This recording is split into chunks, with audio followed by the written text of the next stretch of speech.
Hello, I'm Spencer Cihak. You're listening to KEDT, your community-owned station. I'm joined by U.S. Representative Colin Allred, running for Senator for Texas. Representative Allred, thank you so much for taking the time. Yeah, thanks for having me. I appreciate it. Certainly, this past week, a lot of good news coming out of the campaign. Over $30 million raised in the previous quarter, over 1.8 million people. Polls are giving you a lead within the margin of error. I'd call that a lot of good momentum so far. How have you been feeling about it? Well, listen, it's incredibly humbling to see the outpouring of support that we've had, and I appreciate that. And I think this is also just where we are as a state. Just that I think we're looking for somebody who can bring us together around our shared values, somebody who understands who we are. I'm a fourth-generation Texan. I was raised by a single mom in Dallas who was a public school teacher. I went to public schools, and it's because of this state that I had a chance to be captain of the team at Baylor and play in the NFL, become a lawyer, and now serve in Congress. And I want to give back to this community and the state that's given me so much. And I hope that folks can see the contrast there with Senator Cruz, who I think is somebody who has been one of the most divisive senators in the country. And in my opinion, it's been largely about himself instead of about us.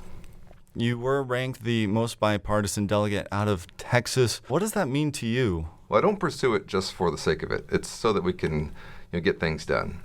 And I often think about Texans who are like my mom, working one or two jobs, working hard to try and make ends meet, and that they're probably hoping that their elected officials are working as hard as they are.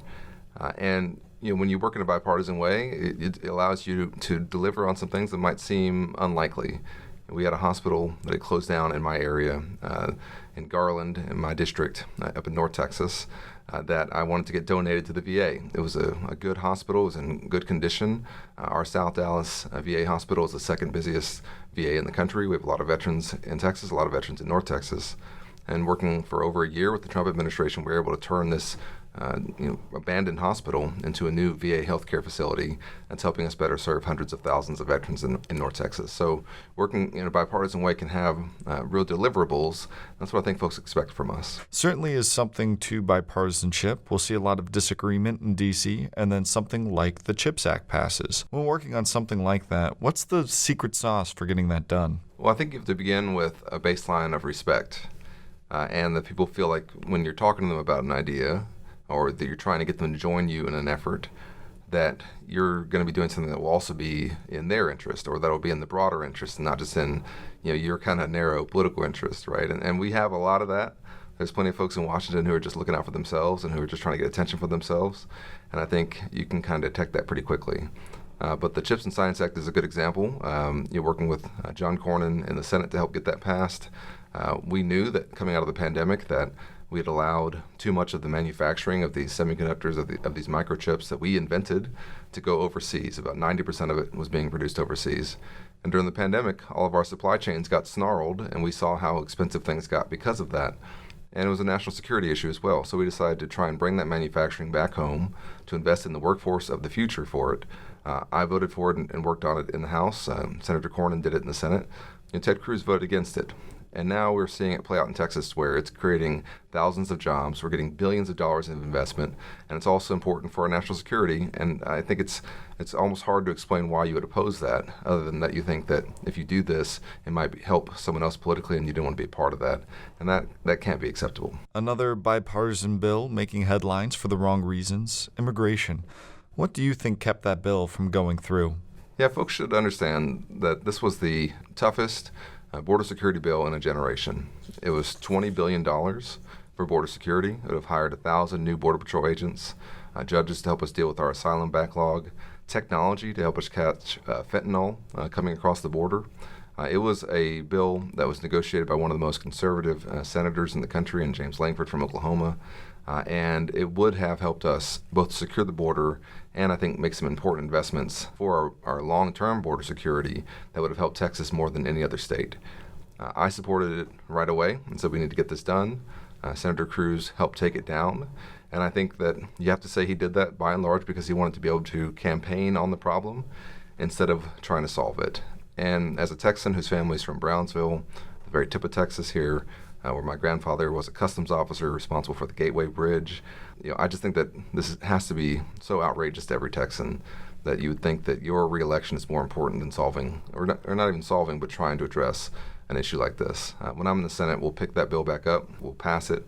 We'll also fix our broken immigration system. I think we can do that. But it'll take leadership who actually wants to do it, not just talk about it. Your opponent called it a nothing bill. I believe you contrasted that point. The argument was also made that President Biden didn't need legislative action, and he did eventually sign an executive order that, just like the bipartisan bill, did give the executive the ability to prohibit entry after a certain threshold was crossed. As someone in the legislative and looking to join a more exclusive club of that, what's your opinion on checks and balances in this situation? Well, we should first note that the executive order that President Biden issued is already being challenged in court, and it may very well be struck down. And so if it is, it'll be yet another reminder that executive action on its own is not enough, and that we have to have congressional action. Article 1 of the Constitution deals with the Congress for a reason. I don't think that the founders expected us to just let the executive do all of the governing. They expected the Congress to. And we have not acted in a comprehensive way when it comes to immigration since the Reagan era. And it's because of folks like Ted Cruz, who nothing is ever good enough for him, doesn't ever want to be a part of a bipartisan compromise. You can go back to 2013 when Barack Obama was president and there was a group of senators trying to pull together a comprehensive reform. He helped take down that effort. He helped take down this effort earlier this year. There seems to be nothing that he actually does want to do except talk about the problem. And as somebody who is, families from the Valley, who understands that when we don't act at the federal level, the burden then often falls on our communities along the border because of that inaction. I just think that's unacceptable, and that we have to have a senator who actually wants to do something about this, not just campaign on it, not just talk about it, not just get attention for it, but actually try and solve it. There's plenty of folks to point out problems. What I think people elect you to do is try and solve them. Operation Lone Star certainly has been controversial between the federal and state government. What type of role would you like to see Texas play when it comes to the border? Well, of course, we're always going to have a role at the state level because we're a border state. But what I think we have seen is that when you have inaction, when you have this kind of dysfunction at the federal level and nothing gets done, then states feel like they have to step in. But this shouldn't be a burden that Texans carry on our own, and this is a federal responsibility. And so that's why we should demand at the federal level that you do something about it. And so I have some criticisms myself of some of the governor's actions, but overall I think it's important that we step up at the federal level and that we pass the funding we need, because our Border Patrol is also going through a number of issues just with their workforce, mental health issues, being overworked. That's why those 1,000 agents more would have been really important for that workforce. We have an asylum system that is deeply, deeply broken, that has a massive backlog, and we need more immigration judges and asylum officers to handle that. We do need to take very seriously the increasing complexity of the cartels that are bringing drugs over our southern border and through our ports of entry. That's why the funding for technology to catch fentanyl is so important. These are all things that the Congress has to act on, but you have to have leaders who want to do it. I do. Apparently Senator Cruz doesn't. From immigration to women's reproductive health, something you've really championed, why do you think Roe v. Wade was never codified? Well, I think in many cases we've sometimes gotten a little bit complacent around some of these fundamental rights that have been expanded by the courts when we needed to then act at the legislative level. But I also think that we have to recognize that there are folks like Ted Cruz who've been working towards this for decades. He has been working to try and overturn Roe his entire time in public office and even before that. He's somebody who is singularly responsible for what's happening to Texas women and Texas families now. He put the judges at the district level, the circuit court level, and Supreme Court level, knowing that they would do this. He backed in primaries in our state legislative races, folks who would put in place these laws. He called for and celebrated the fall of Roe. He said it was a massive victory. Well, the massive victory that he says that has been the result of 26,000 Texas women who've been forced to give birth to their rapist child. It's resulted in stories like my friend Kate Cox, who, mother of two, who had a much wanted and prayed for third pregnancy and got a complication that meant that the pregnancy wasn't viable. She had to go to the emergency room 4 times. And instead of being able to get the care that she needed close to home from her doctors here at home, she was forced to flee our state. And we are only beginning to feel the experiences and the overall impacts of what this ban is going to do to our state, at our medical schools, in our universities, in our businesses. And we have to restore this right. And to me, as Texans, we believe in freedom. And what's happening here right now is not. And so what I'll do when I'm in the Senate is I'll work to codify Roe v. Wade. I think it can be bipartisan. I'll make sure that we go back to the standard that we've had for the last 50 years. And I'll trust Texas women to make their own healthcare decisions. You currently have quite the tent of support from Bernie Sanders to Liz Cheney. For people who call themselves pro-life, what would your message be? Well, listen, I understand, and I went to Baylor, and I understand we have a wide range of opinions on these things. And what I support is both the protections and the restrictions that we had under Roe. And I also believe that fundamentally, these decisions are between a woman and her doctor. But let me tell you, it's not pro-life when women are denied care that they need so long that they can't have a child anymore. That's what happened to Amanda Zarowski, a friend of mine in Austin.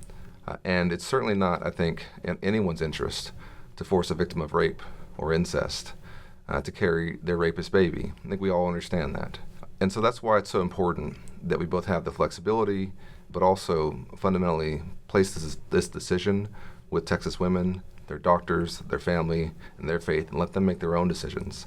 And that's what I think we all really want in the end, is the ability, regardless of your views, to decide for yourself, what the course of events will take. Final topic I was hoping to discuss. In 2020, who won the presidential election? Well, this is not in dispute. Joe Biden won the presidential election, and I was responsible for helping to certify his election in the Congress. The fact that it was challenged the way it was, and for the first time in our history, we didn't have a peaceful transfer of power. And I think every Texan should think about this, that our democracy is a 250-year project that we've been involved in. And for all of our history, we've had contentious elections. We've had times when, people fought, to the very end, and we've had challenges to results in states like in 2000 in Florida. But we've always transferred power peacefully, and we've always made sure that we put our democracy, our country, over our own partisan goals. Ted Cruz didn't do that. And the fact that he still won't accept the results of the 2020 election, that he was responsible for the effort to overturn the election in the United States Senate, to me means that he has disqualified himself from holding public office. Have you ever met Texas Secretary of State Jane Nelson? I don't believe I have. Texas Attorney General Ken Paxton sued swing states after the 2020 election. Governor Greg Abbott also very skeptical initially after the results came out. Based on their words, are you worried at all about integrity? I trust that our counties are going to run professional and fair elections. In Texas, we have a system where every county is basically responsible for running their own elections. We have 254 counties, and I think you'll see them run their elections fairly and consistent with the law. And I trust at the state level that those results will be tallied. I have seen that there's already what I would consider to be efforts to intimidate Texas voters being conducted by our Attorney General and others. But I don't think Texans are going to fall for that. I don't think they're going to let that stop them. And I think that here in Texas, we believe in our democracy, and we're going to make sure that this result in this race is respected, but also hopefully at the national level that we will put an end to this idea that we're going to challenge election results just because we don't like how they went. Great, Representative Allred. Is there anything that you'd like to discuss that we haven't already today?